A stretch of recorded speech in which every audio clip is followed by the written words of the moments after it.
budaya. Nah, senang sekali pada kesempatan hari ini teacher kembali bisa menemui kalian semua lewat video pembelajaran. Nah, sebelum kita masuk ke dalam pembelajaran kita, teacher ingin mengucapkan selamat tahun baru Imlek untuk kalian semua beserta keluarga. Xin Nian Kuai Le Wan Serui Kungsi Facai. Nah, semoga di tahun yang baru ini kita semakin baik lagi, semakin menjadi anak yang baik, berbakti pada orang tua, dan tentu saja semakin bersemangat untuk mempraktekkan ajaran Buddha. Baiklah anak-anak, kita kembali akan masuk pada materi pelajaran kita. Kita membahas materi pelajaran 6 ya, mengenai 3 jenis dharma. Nah, di pertemuan-pertemuan sebelumnya kita sudah membahas jenis dharma yang pertama, yaitu adalah dharma kebendaan, dan yang kedua adalah dharma kehidupan.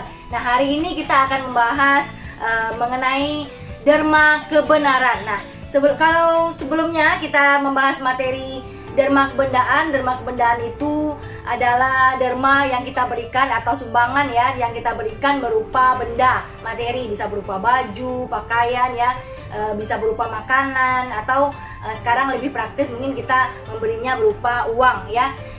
Lalu kita juga sudah membahas mengenai dharma kehidupan. Dharma kehidupan itu contohnya seperti memberikan donor darah atau membebaskan makhluk-makhluk yang menderita. Nah, itu adalah contoh-contoh dari dharma kehidupan. Teacher berharap kalian masih mengingat pelajaran-pelajaran kita di minggu-minggu sebelumnya. Kalau sudah lupa mungkin kalian boleh membuka bukunya atau menonton kembali video pembelajaran dari teacher. Nah, hari ini kita akan membahas jenis dharma yang ketiga, yaitu dharma kebenaran. Pelajaran 6 part yang ketiga, dharma kebenaran. Dharma kebenaran disebut dhamma dana. Dharma kebenaran berarti memberitahu atau mengajarkan kebenaran. Apa itu kebenaran? Kebenaran adalah ajaran kebaikan. Dengan memberi dharma kebenaran, kita membuat orang lain menjadi lebih baik dan bahagia. Ajaran Buddha atau dharma ya, dhamma ini adalah ajaran Buddha, merupakan kebenaran yang membuat orang lain menjadi lebih baik dan bahagia. Nah, tentu saja jika kita melaksanakan dhamma dengan baik, kita akan menjadi orang yang lebih baik dan lebih bahagia. Para biku mengajarkan kebenaran ajaran Buddha kepada kita. Itu artinya para biku melakukan dharma kebenaran. Guru-guru kita juga adalah orang yang telah mengajarkan kebenaran. Para penceramah di wihara ya, seperti Romo, dan juga ada kakak-kakak pembina sekolah minggu Buddhis, juga adalah orang-orang yang memberikan kebenaran dengan tulus. Jadi guru kita, Romo ya, kakak-kakak pembina, juga Bante itu telah melakukan dharma kebenaran kepada kita, dhamma dana. Mereka bekerja tanpa pamrih dalam mengajarkan kebenaran ajaran Buddha. Nah, inilah yang kita sebut dharma kebenaran atau dhamma dana. Mereka berharap dengan dharma kebenaran yang mereka berikan, kita semua menjadi lebih bahagia. Ada juga orang-orang yang tidak mampu berceramah dharma atau mengajar, tapi tetap saja bisa melakukan dharma kebenaran. Misalnya dengan mencetak atau membiayai pembuatan buku dhamma dan membagikan kepada orang-orang yang ingin belajar dhamma. Buku dhamma adalah alat untuk menyebarluaskan ajaran Buddha.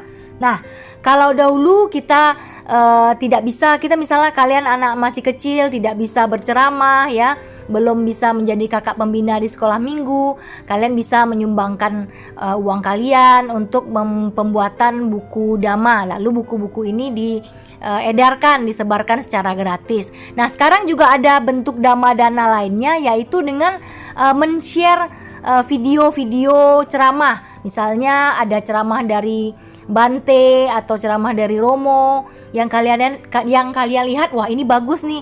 Kalau kita share ke teman-teman, misalnya kalau teman-teman menontonnya, teman-temannya juga akan bisa jadi lebih baik, bisa jadi lebih bahagia. Nah, kita men-share video-video YouTube tersebut. Nah, itu juga merupakan dhamma dana. Kita ikut menyebarkan ajaran Buddha.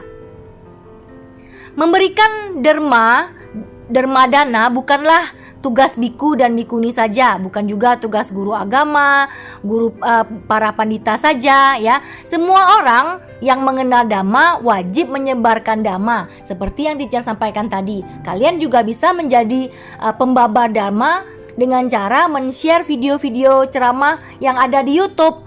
Demikian pula dengan kita. Meskipun kita masih kecil, kita juga bisa menyebarkan dhamma.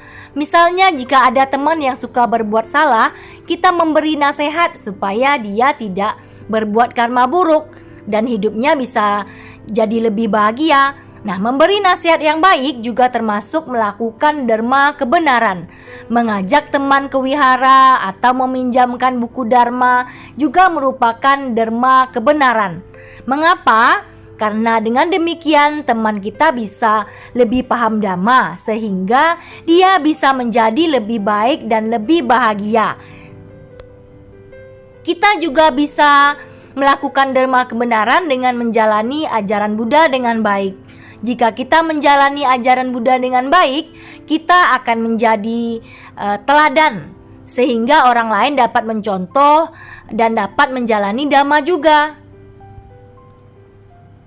Buddha bersabda, Saba danang dhamma danang jinati, yang artinya adalah dari semua pemberian, dari semua dana, dharma dana lah yang tertinggi. Artinya di antara semua pemberian dana berupa kebendaan, berupa materi, berupa dana kehidupan, dan dana berupa kebenaran. Nah, dana kebenaran inilah yang merupakan pemberian yang tertinggi. Baiklah anak-anak, kita sudah selesai membahas materi kita di pelajaran 6 ini tentang 3 jenis derma. Nah, teacher berharap kalian bisa mengambil hikmah dan makna dari materi pembelajaran kita di pelajaran 6 ini. Selanjutnya di buku Eifasiko kalian halaman 90 dan 91 itu ada beberapa gambar dan ada balon-balon percakapannya yang masih kosong. Teacher minta kalian untuk mengisi percakapan yang cocok sesuai dengan gambar yang tersedia. Selanjutnya ada tugas evaluasi yang juga bisa kalian kerjakan. Teacher yakin kalian semua bisa mengerjakannya dengan baik dan benar. Terima kasih atas perhatiannya. Namo Sang Hyang Adi Budaya, Namo Buddhaya.